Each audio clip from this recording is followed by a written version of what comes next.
बिहार के लिए कांग्रेस ने अपनी दूसरी उम्मीदवारों की लिस्ट जारी कर दी है। इस वक्त हमारे साथ आकाश कुमार सिंह, प्रदेश अध्यक्ष अखिलेश कुमार सिंह के बेटे हैं, जो महाराजगंज से उम्मीदवार बनाए गए हैं कांग्रेस के। उनसे बात करेंगे। नाम आ गया, जी। अब आप महाराजगंज के उम्मीदवार हैं कांग्रेस से, तो जीत की रणनीति क्या होगी, कैसे जीतेंगे? हमारी रणनीति कुछ नहीं है। जो मोदी जी ने 10 सालों में जितना झूठ बोला है देश की जनता के सामने, जो जो वादा खिलाफी उन्होंने किया है, जो तानाशाही उनकी रही है, उससे ऑटोमेटिक हम लोग सबको वोट मिल रहा है। चाहे इंडिया अलायंस के कोई भी कैंडिडेट्स हों, किसी भी स्टेट में हो, किसी भी कॉन्स्टिट्यूंसी में हो, तो हम लोगों को शायद इस बार ज़्यादा मेहनत करने की ज़रूरत नहीं पड़ेगी। जनता सब जगह चुनाव लड़ रही है। लेकिन वहां पर अगर महाराजगंज की बात करें तो उसका जो ट्रैक रिकॉर्ड है, बीजेपी का गढ़ माना जाता है। तो वहां आप जा रहे हैं, वो भी कांग्रेस का उम्मीदवार बन के, तो लोग तो आपको कहेंगे ना कि आप तो पहले, इसके पहले आप मोतिहारी में थे, इस बार महाराजगंज में आ गए। ये सारे सवाल भी आपसे किए जाएंगे। किए जाएंगे। उसका मतलब इन सवालों का मतलब क्या है? मैं बिहार का बेटा हूँ, कहीं से भी चुनाव लड़ सकता हूँ। इनफैक्ट भारत का कोई भी नागरिक कहीं से चुनाव लड़ सकता है। और जहाँ तक गढ़ की आप बात कर रहे हैं, तो गढ़ कुछ नहीं होता, जनता गढ़ बनाती है और गढ़ तोड़ती है। तो हम लोग पूरी तरीके से कॉन्फिडेंट हैं। और मेरा जो वहाँ टिकट हुआ है, ये वहाँ के लोगों के चलते हुआ है। वहाँ के लोगों की अपील थी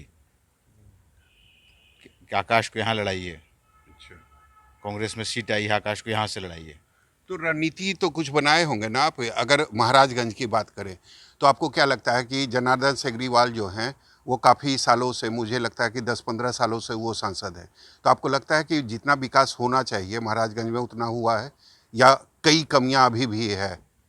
नहीं, खाली सांसद नहीं रहे हैं, वो एज मिनिस्टर भी काम कर चुके हैं, एमएलए के बतौर भी काम कर चुके हैं। लेकिन सवाल जनता यही पूछ रही है कि अभी इतना इन लोगों का, इतना मेजोरिटी का सरकार था, चाहे मोदी जी का पहला कार्यकाल हो या दूसरा हो, और इसमें ये सांसद रहे, तो कोई एक बड़ा प्रोजेक्ट वहाँ क्या लेकर आए महाराजगंज के लोगों के लिए?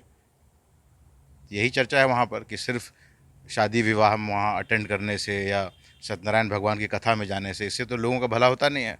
लोगों को भला तब होगा जब ये कुछ वहाँ बड़ा लेके आए, कि ताकि युवाओं को रोज़गार मिल सके। सचिदानंद राय जो हैं वो भी एक बड़ा फैक्टर है महाराजगंज में। उन्होंने भी कहा कि वो निर्दलीय चुनाव में जाएंगे, तो लड़ाई आपको नहीं लगता कि थोड़ा सा त्रिकोणीय टाइप का हो जाएगा वहाँ पे? नहीं, हमको लगता है कि हमारे फेमिलियल टाइज उनके साथ मेरे चाचा के जैसे हैं।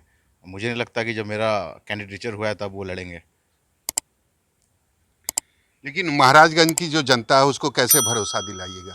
कारण उनको तो ये लगेगा ना कि अखिलेश सिंह के आप बेटे थे, टिकट आपको मिल गया, तो जीत कर उनका सांसद उनको कितना सेवा करेगा, ये कैसे आप उनको भरोसा दिलाइएगा? अभी मेरी 32 साल उम्र है, जुलाई में 33 साल का हो जाऊंगा।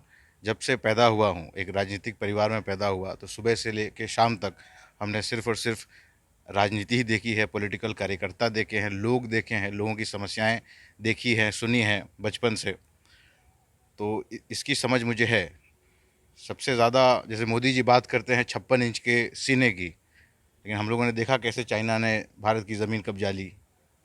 हम कहते हैं कि हम लोग हृदय वाले लोग हैं, हम लोग सीना दिखाने वाले लोग नहीं हैं, हृदय वाले लोग हैं। जब जनता के पास समस्या होती है तो उसे छाती से नहीं सुनते, उसे हृदय से सुनते और समझते हैं, और फिर लेकिन उसमें कोई बीजेपी तो इस बार ये कर रही है कि बिहार में 40 पार और पूरे देश में 400 पार। वो है ना, देश के सबसे बड़े सेपोलॉजिस्ट मिस्टर गुप्ता, प्रदीप गुप्ता, उन्होंने कोई डाला अपना अपना आकलन एक्सिस में इंडिया वाला, फिर 10 मिनट में डिलीट भी हो गया। तो आप मीडिया में तो सबसे ज़्यादा यही चर्चा है कि क्यों डिलीट हो गया और उसमें क्या फिगर्स थे। और 400 ये जो बार बार बोल रहे हैं, जनता में चर्चा हो रही है कि भाई 2 बार फुल मेजोरिटी की सरकार देश की जनता ने मोदी जी पे विश्वास करके उनको दिया, तो ऐसा क्या था और वो क्या क्यों नहीं कर पाए जो जो जो उन्होंने वादे किए थे? और अब 400 सीट इनको क्यों चाहिए?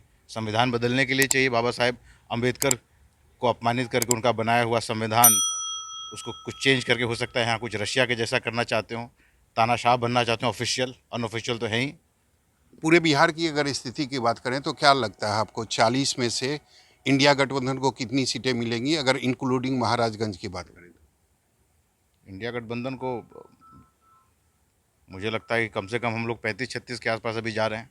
अभी हुआ ना 4 जगह वोटिंग हुआ, आप लोग भी बहुत सारे मीडिया चैनल में देख रहा हूँ कि एनालिसिस कर रहे हैं, तो कहीं पर भी तो नहीं दिख रहा कि वो लोग चारों में से कोई भी सीट जीतते हुए दिखाई दे रहे हैं। पोलिंग परसेंटेज घट गई, क्यों घट गई भाई पोलिंग परसेंटेज?